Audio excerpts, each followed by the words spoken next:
C'était une nuit du 14 août 1944 lorsque le lieutenant Hauptmann Stalte, le pilote Kampfgeschwader 40 de Luftwaffe, a coupé le ciel sombre de la Normandie dans son imposant Heinkel 177 Grey.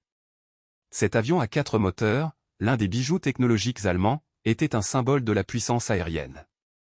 Stalte volait en toute confiance, après tout, la nuit avait toujours été alliée aux chasseurs, jamais la proie.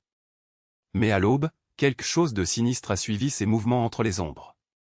3000 mètres ci-dessous, les villages français dormaient sans savoir que, au-dessus d'eux, une révolution silencieuse était sur le point de réécrire l'histoire de l'aviation. À bord d'une Veuve Black PE-61, un opérateur radar américain suivait le kamikaze allemand depuis 15 minutes. Pour la première fois, un combattant conçu exclusivement pour maîtriser l'obscurité était sur le point de démontrer son potentiel mortel. Lorsque Stalte a repéré l'étrange silhouette née émergeant de l'obscurité, sa réaction initiale a été dérivée. Cet appareil américain, avec ses 2 fuselages de mer, semblait plus être un prototype maléfique qu'une véritable menace. Le rire, cependant, deviendrait bientôt le désespoir. Pour comprendre comment ce moment est devenu possible, vous devez revenir en 1940, lorsque Londres a brûlé sous le bombardement nocturne de Blitz. Les Allemands, incapables d'opérer la journée en raison de la supériorité des Spitfire britanniques, ont commencé à attaquer sous la couverture de la nuit.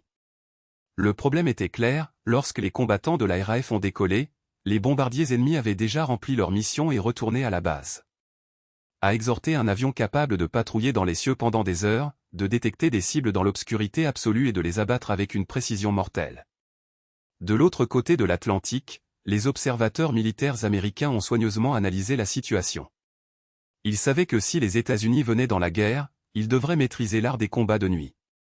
En décembre 1940, l'American Air Army a lancé un défi audacieux, créer le premier combattant de nuit dédié de l'histoire. Les exigences étaient presque impossibles, l'autonomie pour 7 heures de vol, le radar d'interception avancé, les armes lourdes et l'équipage formé à fonctionner dans le terrain total. De nombreux experts doutent qu'une telle machine pourrait exister. Tout, sauf un, Jack Northrop. Dans les hangars de Northrop Corporation, en Californie, une créature révolutionnaire est née. La Veuve Noire PE-61 n'était pas seulement un avion, c'était une machine de guerre conçue pour chasser et détruire dans l'obscurité. Sa conception était radicale, 2 moteurs nacelles qui ont fusionné avec 2 queues doubles, reliées par une aile centrale et des stabilisateurs horizontaux. La cabine saillante abritait le pilote, mais un opérateur radar et, dans certains modèles, un meilleur buteur. Près de 15 mètres de long et envergure de 20 mètres, sa silhouette ressemblait à un bombardier moyen de plus qu'un combattant conventionnel. Baptisé en l'honneur de Spider Latrodectus MacTan, The Black Widow, il a été conçu pour être aussi mortel que son nom l'a suggéré. Mais sa véritable innovation était cachée dans le nez, le radar SCR-720, une merveille de l'ingénierie de la guerre. Pesant plus de 180 livres, le système pourrait détecter les avions à une distance entre 5 et 32 km, permettant à Black Widow de voir à travers les nuages, le brouillard et la nuit dense. C'était la première fois qu'un combattant pouvait suivre et intercepter les ennemis dans les conditions les plus défavorables. Le premier vol d'essai a eu lieu le 26 mai 1942, lorsque le pilote Vance Braze a soulevé le prototype dans le ciel de la Californie. Malgré la taille imposante, l'avion a répondu avec une agilité surprenante, les seules manœuvres interdites étaient des boucles de plein air, des vols inversés prolongés et des plongées en spirale contrôlées. Mais c'est sa puissance de feu qui a en fait justifié le nom Veuve, 4 canons Hispan M2 de 20 mm dans le ventre et 4 mitrailleuses Browning M2 de 12,7 mm dans une tour dorsale. Quand toutes les armes ont tiré sur. À l'unisson, peu de combattants dans le monde pourraient rivaliser avec leur capacité à détruire. Cependant, les défis n'ont pas mis longtemps à apparaître. La tour supérieure, identique à celle utilisée dans le BE-29, avait la priorité de production pour les bombardiers, laissant des centaines de veuves noires sans ailes. Pire, lorsqu'il est installé, la rotation de la tour a provoqué des vibrations violentes, un problème qui a pris des mois à résoudre. Alors que les premiers modèles sont sortis des lignes de montage en 1943, Black Widow a fait face à ses critiques les plus féroces, pas des ennemis, mais dans les rangs américains eux-mêmes. Certains généraux se sont demandé si un avion aussi grand et complexe pouvait réellement agir comme une chasse. D'autres soupçonnaient leur vitesse de pointe de 590 km/h, respectable mais pas exceptionnelle. La situation a été tendue en mai 1944, lorsque des rumeurs circulaient selon lesquelles des officiers élevés, dont le général Vandenberg, considéraient le PE-61 trop lent pour faire face à des bombardiers et des combattants allemands. Les critiques font des dons, d'autant plus que l'avion n'avait pas encore goûté sa valeur au combat. Même la British Royal Force initialement intéressée a effectué ses propres tests et a conclu une conclusion décevante. Black Widow a été renvoyé en février 1945, les Britanniques ont préféré leur Moustique à Vilan, déjà prouvé lors des batailles nocturnes sur l'Europe. La pression a atteint son pic en juillet 1944, lorsque le général Elwood Pete Quesada a ordonné un duel d'air entre un PE-61 optimisé par la squad de chasse nocturne de 422 degrés et un Moustique NF-17. L'avenir du combat nocturne américain était en jeu. Le colonel Winston Kratz, directeur de Night Fight Training, avait misé $500 au Moustique, convaincu que l'avion britannique serait victorieux. Mais le résultat a surpris tout le monde. Après des ajustements fins effectués par les mécanismes d'escadron à 422 degrés, Black Widow a montré ce qu'il était capable. La compétition ne faisait que commencer et le sort de la Veuve serait scellé cette nuit-là. La Veuve Noire ajustée par la mécanique de l'escadron à 422 degrés a non seulement égalé le Moustique, il l'écrasait. Dans tous les tests d'altitude, le PE-61 s'est avéré plus rapide, avec des courbes plus strictes et une marge considérable, ainsi que de surmonter le rival britannique en augmentation écrasante. Les pilotes américains avaient extrait chaque goutte de performance de ses moteurs C-Handed, et l'avion a répondu avec une précision mortelle. Pourtant, des murmures de méfiance étaient suspendus au-dessus du résultat. Était-ce un duel juste? Les Britanniques, toujours réticents à donner dans leur précieux Moustique aux missions que RAF considérait la priorité, auraient pu laisser la Veuve Vedette ne pas sans infériorité, mais par calcul stratégique. Après tout, chaque Moustique de moins dans le ciel américain en signifiait un de plus sur l'Europe occupée. Mais l'été 1944 ne laisserait aucune place aux théories. Le temps de la vérité était arrivé. La 422th Night Fighter Squad est devenue la première unité de ce type désignée pour la 9e force aérienne en Angleterre, et était sur le point d'écrire avec du sang et de tirer le premier chapitre de la légende de la Veuve Noire au combat. Pendant ce temps, la 420e équipe a reçu son premier PE-61 en juin, commençant des opérations sur l'Angleterre à la mi-juillet. Pas contre les combattants ennemis, mais contre une menace qui terrifiait Londres, The Flying Pump V1, les Doodlebug allemands. Le 6 juillet 1944, le 422e a tenu sa première mission de combat. La cible n'était pas un pilote ennemi, mais une machine impitoyable, un missile de croisière primitif, trop rapide à ignorer. En volant à 560 km/h, le V1 a nécessité des interceptions chirurgicales. Le premier engagement officiel du PE-61 en Europe le 15 juillet s'est presque terminé par une tragédie. Lorsque le lieutenant Hermann Ernst a plongé pour correspondre à la vitesse de la pompe, la pression a implosé le cône arrière en plastique de l'avion, forçant l'avortement de la mission. Mais les Américains apprennent rapidement. Le lendemain, Ernst est retourné à la chasse, et cette fois, cela n'a pas échoué. À 3h20 le 16 juillet, sa Veuve Noire a abattu le premier V1 du théâtre européen, marquant le baptême de feu de l'avion avec une victoire qui écho dans les rapports de la guerre. Jusqu'à la fin du conflit, le PE-61 du 422 renverserait 8 autres de ses armes vindicatives. Pendant ce temps, de l'autre côté du globe, dans le Pacifique, une autre page de l'histoire a été écrite avec Gunpowder Inc. Dans la nuit du 30 juin 1944, à propos de Seppan, le sous-lieutenant d'Alpha Berman et son opérateur radar Raymond Pemoni, à bord d'une Veuve Happy Moon Happy, sont devenus la première à abattre un adversaire aérien dans un PE-61 à bombarde Mitsubishi G4 Betty, tombé sur le feu. L'impact psychologique a été immédiat. L'équipage japonais, habitué à opérer dans l'obscurité comme des vers de nuit absolue de la nuit, réalisa soudain qu'un prédateur invisible les chassait. Et ce prédateur n'a pas pardonné. En août 1944, le 422e a déménagé à Maupertuis, en France, où pour la première fois des avions allemands pilotés. Basés près de Cherbourg, ils étaient maintenant au cœur du territoire contesté, cachant les bombardiers de la Luftwaffe qui ont tenté de déstabiliser l'avancée après le jour du jour. Le jeu mortel avait commencé. Les pilotes allemands, vétérans d'années d'opérations nocturnes, ont regardé ces étranges silhouettes avec un mélange de curiosité et de dédain. Le format à double queue n'a jamais été vu, beaucoup pensaient qu'il s'agissait d'un avion de reconnaissance expérimentale, pas d'une machine de guerre. Ils ont été tragiquement trompés. Les premières réunions ont été exploratoires avec hésitation.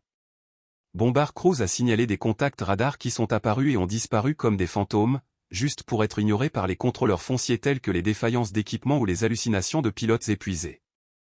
Mais les aviateurs les plus expérimentés de Luftwaffe savaient, quelque chose avait changé la nuit.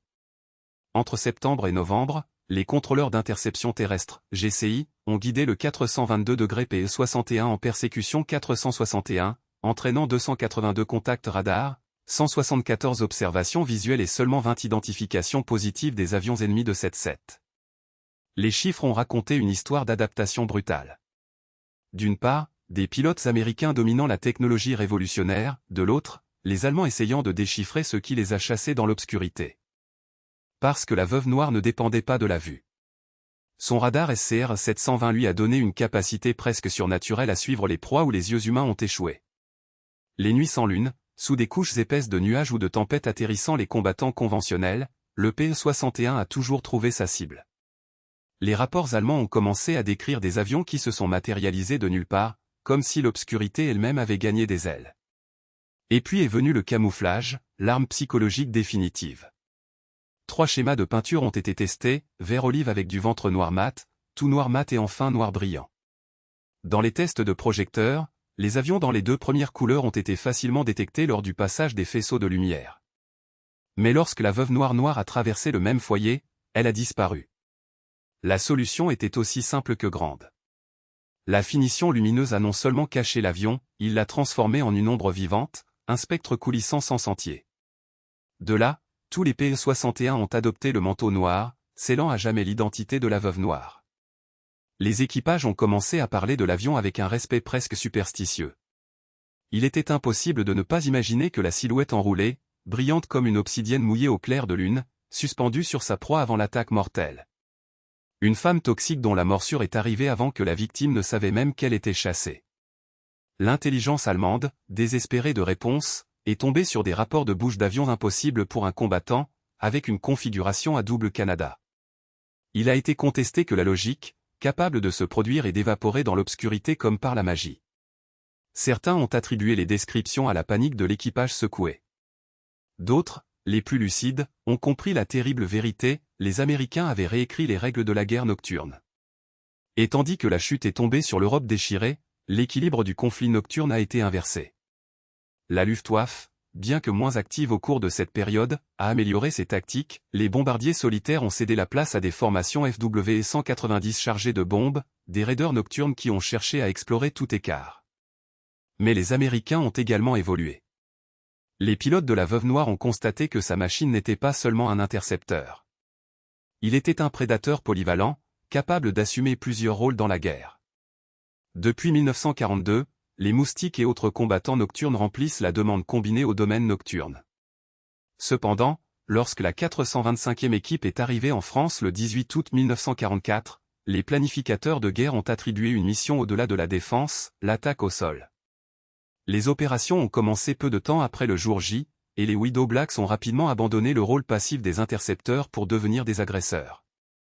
Ils ont pénétré profondément dans l'espace aérien ennemi, le bombardement et les trains de machines, les colonnes d'approvisionnement et tout mouvement qui a maintenu la machine de guerre nazie en fonctionnement, jour et nuit.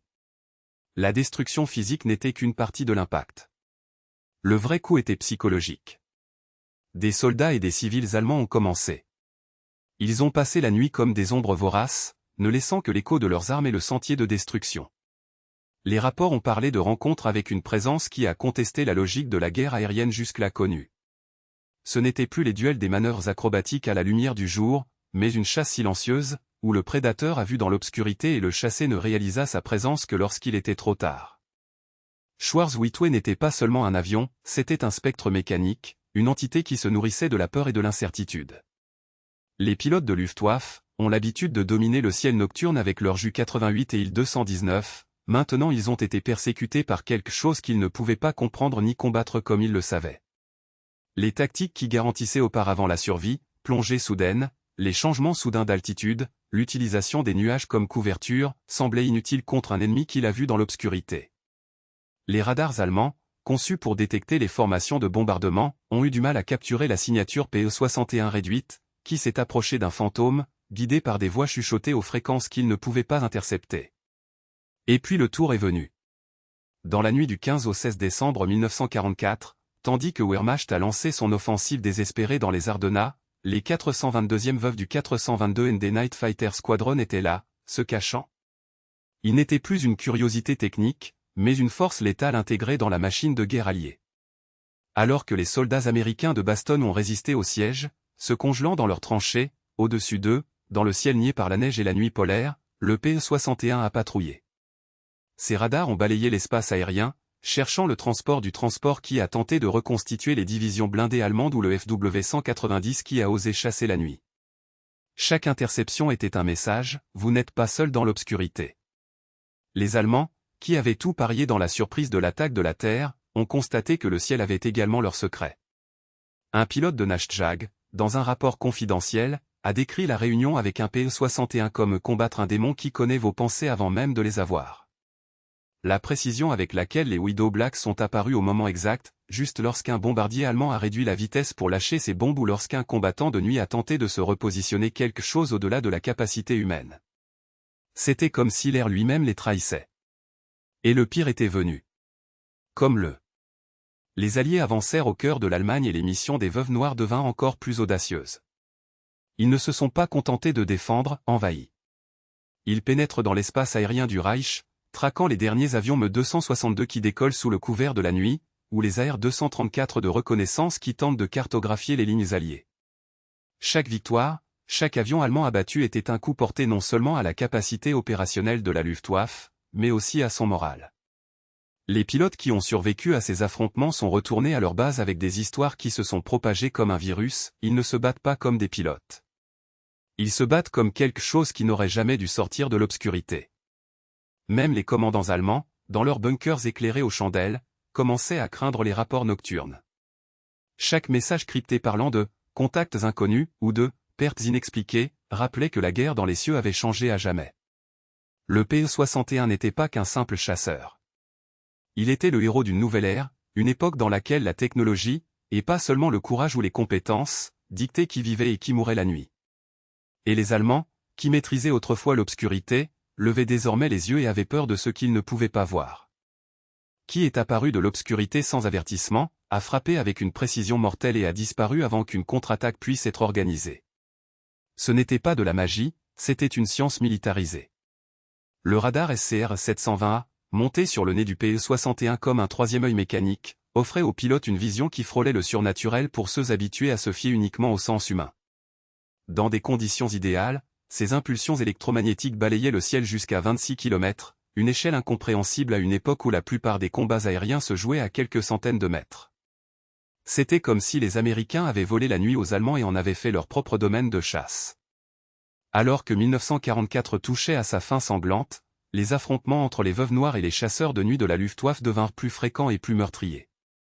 L'équipage du PE-61, désormais aguerri par des mois de combat, opérait avec une confiance qui confinait à l'arrogance, tandis que les Allemands, autrefois maîtres des opérations de nuit, voyaient leurs plans se désintégrer dans le désespoir. Les missions, auparavant exécutées avec une précision chirurgicale, étaient désormais lancées au hasard, comme les coups d'un boxeur épuisé qui ne voit plus son adversaire. Et c'est dans ce contexte de chaos maîtrisé que la nuit du 17 décembre va tourner au cauchemar pour la Luftwaffe. En ces jours glacials des Ardennes, alors que l'Allemagne lançait sa dernière offensive terrestre majeure, la bataille des Ardennes, la Luftwaffe lançait ses dernières attaques avec des attaques massives contre les lignes alliées. Des escadrons entiers de chasseurs de nuit, reconfigurés pour le soutien au sol, ont balayé les autoroutes, les pistes et les positions ennemies, volant à basse altitude et en formation prévisible. C'était le genre de mission qui, à tout autre moment de la guerre, aurait été un succès garanti. Mais les Black Widow des 422e et 425e escadrons de chasse de nuit les attendaient déjà. Au-dessus de Bastogne, où les soldats américains résistaient, entourés du froid et du feu allemand, les PE-61 patrouillaient telles des ombres silencieuses. Leurs radars balayaient l'espace aérien comme des toiles invisibles, et les pilotes allemands, habitués à maîtriser l'obscurité, se retrouvaient désormais piégés dans un piège qu'ils ne pouvaient pas voir. La tactique était brutalement efficace, les Black Widow se positionnaient le long des routes d'approche connues et attendaient, immobiles, comme des araignées dans leur toile. Lorsque les Allemands apparurent volant à basse altitude, confiants dans leur invisibilité, l'attaque fut dévastatrice. Mais pas toujours mortelle. Les pilotes de la Luftwaffe n'étaient pas des amateurs. Certains, les plus expérimentés, ont réussi à échapper aux griffes du radar, se lançant dans des manœuvres désespérées ou exploitant les faiblesses du PE-61. Car oui, Black Widow avait ses limites. Et le plus. Leur cruelle était la vitesse. Alors que les Allemands ont commencé à déployer leurs nouvelles merveilles technologiques et leurs combattants de fusée, le PE-61, avec son Pratt & Whitney R2800 supercompressé mais sans turbocompresse, a montré son âge. À 6000 mètres, où de nombreux combats décisifs se sont produits, leur taux de hausse de seulement 150 mètres par minute était honteux, équivalent à celui d'un avion d'entraînement. Et lorsque les supercompresseurs ont atteint leurs limites, le PE-61 a tout simplement perdu le souffle, comme un combattant sans air dans les tours finaux. Les réunions avec Messerschmitt Me 163 Comet Fighter qui descendait des cieux en météore, et avec moi 262, le premier jet opérationnel au monde, humiliant. En octobre 1944, un PE-61 de la 422e escouade a repéré un Comet prévoyant d'atterrir, mais n'a pas pu l'intercepter, la vitesse de l'Allemand était trop simple pour Black Widow. Une semaine plus tard, un autre PE-61 m'a détecté 262 sur le radar, mais le jet a disparu avant que le combattant de nuit ne puisse même s'approcher. Et puis est venue la Hornis, One Me 410 volant près des arbres. Lorsque le PE-61 a plongé dans l'attaque, l'Allemand s'est simplement accéléré et a disparu à l'horizon, ne laissant que le rugissement de ses moteurs. Ces épisodes ont révélé une vérité douloureuse, dans le dernier jeu de la guerre aérienne, la vitesse comptait plus que le radar, plus que les armes, plus que la tactique. Les Allemands, avec leurs machines révolutionnaires, pouvaient simplement échapper à la nuit. Mais cela n'a pas diminué l'impact dévastateur du PE-61. Après tout, les véritables cibles de Black Widow n'étaient pas les jets avancés ou les prototypes, ils étaient Junker Ju-88, le 217 Inkel, le Focke-Wulf FW-190 adapté pour les missions de nuit. Ces avions, l'épine dorsale des opérations de Luftwaffe après le crépuscule, ont été abattus en nombre alarmant. Et pour chacun d'eux qui est tombé, le moral allemand s'est effondré un peu plus. Derrière chaque mission réussie se trouvaient les équipages qui avaient dominé cette forme révolutionnaire de guerre. Des hommes comme ceux de la 422e équipe, qui ont produit 3 à leurs pilotes et 2 parmi leurs opérateurs radars, une distinction rare, car en PE-61, la victoire était un effort collectif. L'opérateur radar n'était pas seulement un copilote, il était un chasseur d'ombre, capable de lire les échos verts de sa portée comme des présages de déchiffrement de grimpe. Au milieu de l'obscurité, tandis que les balles ont tracé le ciel et que les canons anti-aériens ont explosé dans des flashs aveuglants, ces experts ont guidé leurs pilotes pour des interceptions qui ont remis en question la physique et l'intuition. Parmi eux, peu se sont démarqués autant que le lieutenant-colonel Horace B. Johnson, commandant du 422. Son PE-61, déjà marqué par des éclats de flaques, avait renversé un FW-190 dans les cieux de la Normandie dans l'un des premiers engagements cruciaux. L'avion, nommé l'enregistrement sinistre No Love, à rien au nez, est devenu légendaire parmi les équipages de nuit. Johnson, à son tour, incarnait l'archétype du nouveau guerrier, moitié pilote de chasse traditionnel, scientifique à moitié combattant, capable de fusionner l'instinct et la technologie dans une machine à tuer implacable. Mais la guerre n'a même pas pardonné le meilleur. Le lieutenant Cléletus Tommy Ormsby de la 425 TH Squad, avec 3 victoires confirmées, a trouvé sa fin aussi absurde que tragique. Dans la nuit du 24 mars 1945, après avoir abattu 2 Junker Ju-87 Stuka en un seul passage, son PE-61 a été touché par une erreur grotesque faillera dans la bataille du chaos de la nuit. Son opérateur radar a survécu, gravement blessé, sauvé uniquement par l'ironie cruelle d'être sauvé par des chirurgiens allemands. Ormsby, qui venait de prouver sa maîtrise une fois de plus, est décédé sans jamais savoir que sa dernière victoire avait également été sa peine. C'était le prix de la guerre nocturne, un monde où la mort pouvait venir non seulement de l'ennemi, mais de l'obscurité, de la confusion, de l'erreur humaine amplifiée par la technologie. Alors que les Européens ont écrit leur nom avec du sang et du radar sur la France et la Belgique, leurs frères du Pacifique étaient sur le point d'imposer une terreur encore plus profonde.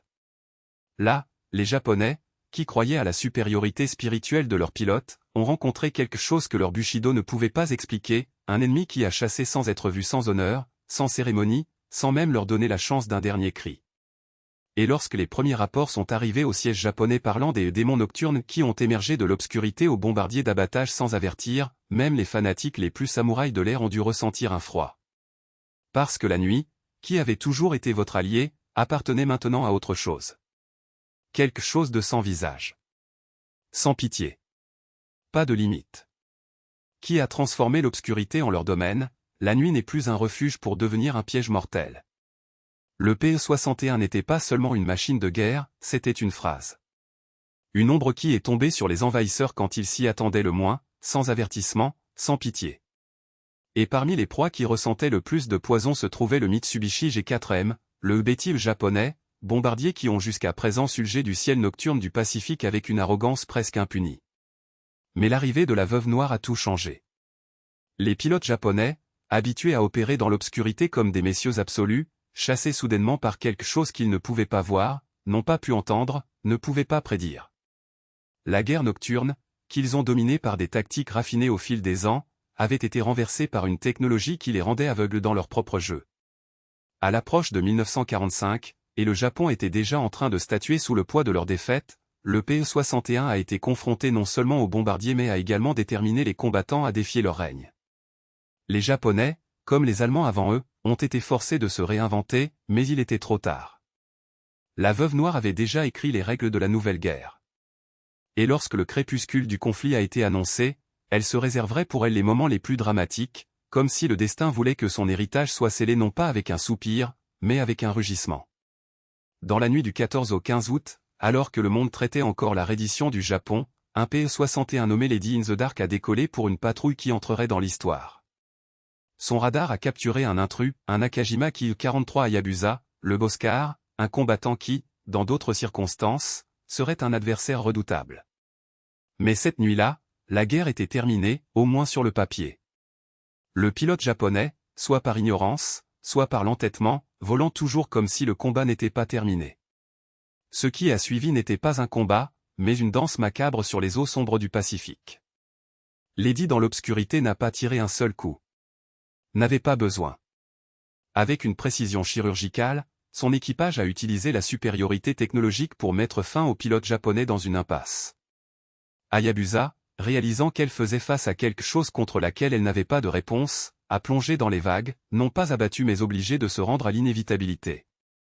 C'était un épilogue approprié pour une machine qui avait fait de l'évasion la seule option des ennemis. Mais la nuit suivante prouverait que la guerre, même après l'armisticio, avait encore des dents.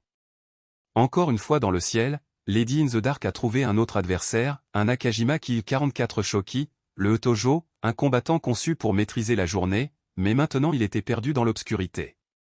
Ce qui est venu ensuite était un duel sauvage, une persécution où les ombres étaient des alliés les unes des autres et des ennemis de l'autre.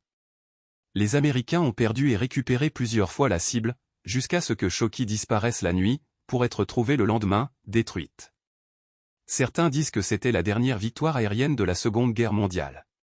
Que ce soit ou non, cela importe peu. Ce qui compte, c'est que, encore une fois, la Veuve Noire avait dicté les termes de la fin. Quand les nombres étaient sommes. Le compte était implacable, 127 aéronefs ennemis détruits, 18 bombes volantes V-1 interceptées. Mais les statistiques n'ont jamais raconté toute l'histoire. Le véritable héritage du PE-61 n'était pas dans le massacre, mais dans la révolution, il a imposé. Avant lui, la nuit appartenait aux audaces, à ceux qui ont osé voler dans l'obscurité avec un peu plus que l'instinct et la chance. Après lui, la nuit appartenait à ceux qui pouvaient voir dans l'obscurité. Les Alliés ont non seulement gagné la supériorité de l'ère nocturne, ils ont réécrit les lois du combat. Et la Veuve Noire ne se contentait pas d'être juste un chasseur. En décembre 1944, la 425e équipe a commencé à utiliser des roquettes Ashvar de 5 pouces, en le transformant en fléau pour les trains ennemis, les camions et les positions. Ces 4 canons de 20 mm ont réduit les locomotives allemandes pour écolier et faire fondre les véhicules de plomb. Ce qui est né en tant que combattant de nuit est devenu un prédateur polyvalent, capable de chasser, de bombarder et de terroriser dans n'importe quelle condition. La guerre avait créé une bête unique. Mais son impact ne s'est pas terminé avec les tirs de 1945. Le PE-61 était la graine de tout ce qui viendrait plus tard. Son ADN est dans le F-82 Twin Mustang, qui a apporté son héritage en Corée. C'est dans F-4 Phantom II, qui dominerait les cieux du Vietnam avec la même fusion létale de radar et de puissance de feu. C'est dans chaque intercepteur moderne, dans chaque système de défense aérienne qui opère aujourd'hui hors de portée des yeux humains. Les Allemands, qui craignaient tant de leur NHJG, ont admis dans des témoignages d'après-guerre que les Américains avaient créé quelque chose qu'ils n'avaient jamais imaginé possible, une machine qui non seulement a concouru la nuit mais l'avait. Et lorsque le dernier PE-61 opérationnel, appartenant à la 68e équipe de chasse, a quitté le Japon en mai 1950, juste un mois avant le déclenchement de la guerre coréenne, était comme si la destination voulait souligner son ironie. Un avion qui a redéfini la guerre aérienne a été retiré juste au moment où un nouveau conflit a pleuré pour ses compétences. Mais c'était peut-être approprié. La Veuve Noire n'a jamais été faite pour des guerres prolongées. Il a été fait pour changer la guerre une fois pour toutes. Et changer. Parce qu'à la fin, le PE-61 n'était pas seulement un avion. C'était une déclaration. Preuve que, au milieu du chaos de la guerre, l'innovation pourrait être aussi décisive que l'acier ou le courage. Alors que d'autres pays faisaient confiance à ce qu'ils savaient déjà, les Américains ont parié sur ce qui n'existait pas encore, et a gagné. La Veuve Noire était le symbole de ce pari, étrange, effrayant, apparemment maladroit, mais mortel au-delà de toute attente. Aujourd'hui, lorsque nous regardons les combattants modernes, avec ses radars à la pointe de la technologie et ses systèmes intégrés, nous voyons l'ombre du PE-61 suspendu dessus. Parce qu'il était là, les nuits sombres de 1943 à 1945, que l'avenir de la guerre aérienne a été forgé. Pas pour les plus gros, pas pour les plus rapides, mais à partir de ce que je pouvais voir quand tout le monde était aveugle. La nuit n'appartient plus aux agresseurs. Merci à la Veuve Noire, et aux hommes qui ont osé voler avec elle dans l'obscurité. En le pilotant, l'obscurité elle-même est devenue un allié de liberté. Ces étranges ailes, une fois de la dérision parmi les pilotes allemands, sont devenues la nuit absolue de la nuit et leur héritage surveille toujours les nations libres. Parce que le PE-61 Black Widow n'était pas seulement un autre combattant. C'était un présage. Un aperçu de l'avenir de la guerre aérienne, où la technologie et la formation surmonteraient la tradition, où l'innovation écraserait le dogme. Un avenir dans lequel la domination du ciel n'appartenait pas aux plus rapides, mais à ceux qui l'a vu plus loin dans l'obscurité. Et quand la nuit est tombée sur l'Europe pour la dernière fois, il était clair, qui tenait la vision dans l'obscurité, avait le pouvoir sur le ciel. Pour toujours.